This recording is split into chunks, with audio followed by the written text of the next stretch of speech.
Hello viewers, আসসালামু আলাইকুম। This is Maruf Hussain and welcome back to my negative world.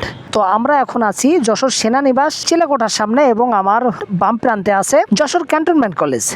তো আজকে আমরা যাচ্ছি একটা খুবই প্রাকৃতিক সৌন্দর্যপূর্ণ একটা জায়গাতে। আজকে আমরা যেতে চলেছি, প্রায় আমরা সেখানে যাচ্ছি 350 বছর পরে। এবং আজকের মটক ভ্লগ পাশাপাশি প্রাকৃতিক সৌন্দর্যতার সাথে মিক্স থাকবে।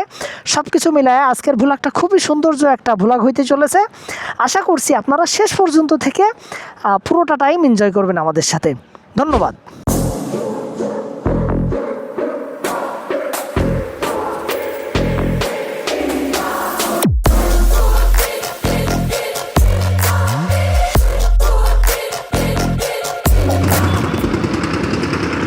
তো ভিউয়ার্স, বরাবরের মতো আমরা আর একটা বাইক ট্যুরে আজকে আবার রওনা হয়ে গেছি। মোটামুটি কিছুদিন আর বাইক নিয়ে এইভাবে বাইর হওয়া হয়নি। কোনো একটা ভ্লগ করার জন্য মনটার ভিতরে আনসার করতেছিল। ভিডিওর দেওয়ার রেশিও অনেক কমে গেছে চ্যানেলে বা পেজে। আর বিশেষ আর একটা অনুরোধ সবার কাছে, যারা এখনও পর্যন্ত আমার ইউটিউব চ্যানেলটা সাবস্ক্রাইব করেননি তারা একটু দ্রুত সাবস্ক্রাইব করে দিবেন, দিয়ে আমার ইউটিউব পরিবারেও আপনারা যুক্ত হয়ে যাবেন। তো আমার ইউটিউব চ্যানেলের লিঙ্কটাও আমার ফেসবুকের ডিসক্রিপশনে থাকবে।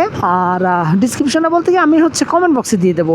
আর পাশাপাশি আর আমার সবগুলোতে একই নাম, নেগেটিভ ওয়ার্ল্ড। তো আপনারা সাবস্ক্রাইব করে দেবেন। তো আজকের আমরা একটা পরিচিত জায়গায় যাচ্ছি, সেটা হচ্ছে ধানঘাটা ব্রিজ। হয়তো আপনারা যশোরের মানুষ যারা তারা চিনে থাকবেন। পাশাপাশি ধানঘাটা ব্রিজের পাশাপাশি আমরা জলেশ্বর বিলটাকে আজকে দেখব। তো আপনারা আমার সাথেই থাকবেন। তো ভিউয়ার্স, এই যে রাস্তাঘাট দেখতে পারতেছেন, এটা আমাদের যশোর জেলার ঐতিহ্যবাহী রাস্তাঘাট। আমরা দেশের প্রথম স্বাধীন জেলা, আমাদের যশোর জেলায় কিছু ইউনিক কিছু ঐতিহ্য থাকবে না, এটা আসলে হইতে পারে না। আর এই আমাদের যশোর জেলার বর্তমান সব থেকে যে ঐতিহ্য নিয়ে আমরা বসবাস করতেছি সেটা হচ্ছে এই যে এই গর্ত গাড়িগুলা। প্রতিনিয়ত বৃষ্টি হইলেও আমরা ওর ভিতরে ধড়াম করে আমাদের চাকা পড়ে। তারপরে বৃষ্টি ছাড়াও মোটামুটি ভাবে এই যে এবারে যে ঢক ঢক করতে যাচ্ছে আমাদের, এগুলো একটা ডিফারেন্ট কিছু আমাদের জন্য। আর একটা ইউনিক ঐতিহ্য এগুলা। এই ঐতিহ্য ধারণ করে আমরা বুকে লালন করে, মুক্তিযোদ্ধার চেতনার মতো বুকে লালন করে আমরা বসবাস করতেছি। যাই হোক, এপাশে যেমন তেমন সামনে আরো কিছু আছে এই ঐতিহ্য। মোটামুটি কিছু জায়গায় দেখতেছি ইট দিয়ে সলিং করে গর্তগুলা কিছুটা বন্ধ করে দিচ্ছে, কিন্তু সেটাও যে চলাচলের জন্য খুব বেশি উপযোগী এমনও না। একটু বৃষ্টি হইলে ওর উপরে গাড়ির চাকাগুলো কঠিনভাবে স্কিড করে। এই যে এরা ঐতিহ্য নিতে না পেরে ওই পাশ থেকে এই পাশে চলে আসছে, কারণ ওই পাশে এরকম ঐতিহ্য ছোঁয়া, এরকম বড় ঐতিহ্য ওই পাশে ভরপুর। ওই যে আপনারা হয়তো কতটুকু দেখতে পারতেছেন, সামনে গেলে আর একটু ক্লিয়ার দেখা যাবে। ওই যে দেখছেন এই অটোগুলা ঐতিহ্য নিতে না পারে এই পাশে চলে আসছে। এগুলো আমাদের যশোর জেলার ঐতিহ্য বর্তমান আর কি।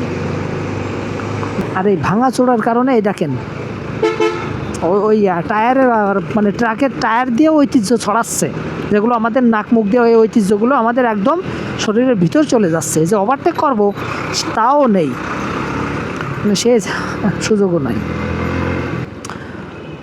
তো তারপরে এই ঐতিহ্যপূর্ণ যশোর জেলায় বসবাস করার পর আমরা এখন পৌঁছে গেছি নিউ মার্কেট। এটা যশোরের নিউ মার্কেট। আগে একটা সময় যখন পদ্মা সেতু হয়নি, তখন যশোর থেকে ঢাকায় যাওয়ার, মাগুরা হয়ে ঢাকায় যাওয়ার মেন সড়কই ছিল এটা, লিটন ট্রাভেলস। এখন পদ্মা সেতু হয়ে যাওয়ার পরে এই রোডে চাপ বা এই রোডে ভিড় অনেকটা একটু কমে গেছে। তারপরেও যারা পাটুরিয়া দৌলতদিয়া ঘাট হয়ে যে গাড়িগুলো যায় ফেরি পার হয়ে, সেগুলো এদিক দিয়ে যায়। তো ভিউয়ার্স, তারপরে বলেন এই যে ঐতিহ্যপূর্ণ রাস্তাঘাটগুলো দেখে আপনাদের কেমন লাগতেছে, বা এই অ্যাডভেঞ্চার যে ফিলটা, এই ফিলটা নিতে হলে মাঝে মাঝে আমাদের এই দিক দিয়ে আসবেন। এই যে ইট দিয়ে সলিং করে দিছে, তারপরে এর উপর দিয়ে যাইতে গেলে খুব ভালো লাগে আমাদের। তো ভিউয়ার্স, আমরা এই গ্রামগঞ্জের এই আঁকা বাঁকা রাস্তা পার হয়ে আমরা আস্তে আস্তে এই গ্রামের সুন্দর এই প্রকৃতি দেখতে দেখতে আমরা চলে যাচ্ছি আমাদের সেই জলেশ্বরের বিল দেখতে। তো ভিউয়ার্স, দেখতে পারতেছেন আমরা যে কাঙ্ক্ষিত জায়গাটির কথা বলেছিলাম, আমরা সেই কাঙ্ক্ষিত জায়গাটিতে অলরেডি চলে আসছি। এটা হচ্ছে ধানঘাটা ব্রিজ। জলেশ্বর বিলের পাশে যে ধানঘাটা ব্রিজটা অবস্থিত, তারই পাশে সুন্দর মনোরম পরিবেশে দুইটা রেস্টুরেন্ট আছে। দুইটা রেস্টুরেন্টের এটা একটা।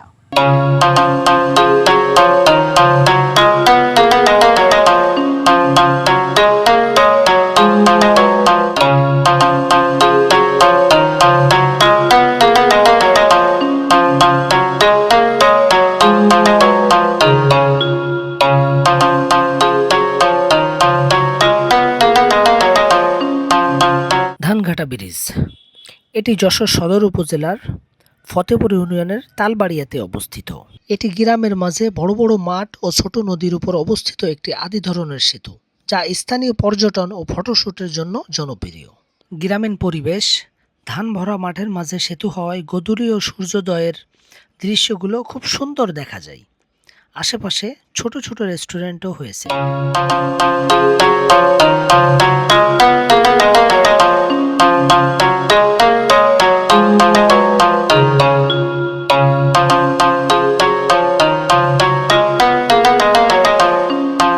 তো ভিউয়ার্স, আমরা আমার সাধ্যমতো চেষ্টা করেছি অত্র অঞ্চলের যে প্রাকৃতিক একটা সৌন্দর্য এটা আপনাদের মাঝে তুলে ধরার। আপনারা দেখলেন উপর থেকে এই ধানঘাটা ব্রিজ সহ আশপাশে যে বিল অঞ্চলটা আছে, এটার যে মনোরম পরিবেশ, এই পরিবেশটা আসলে অসাধারণ একটা পরিবেশ।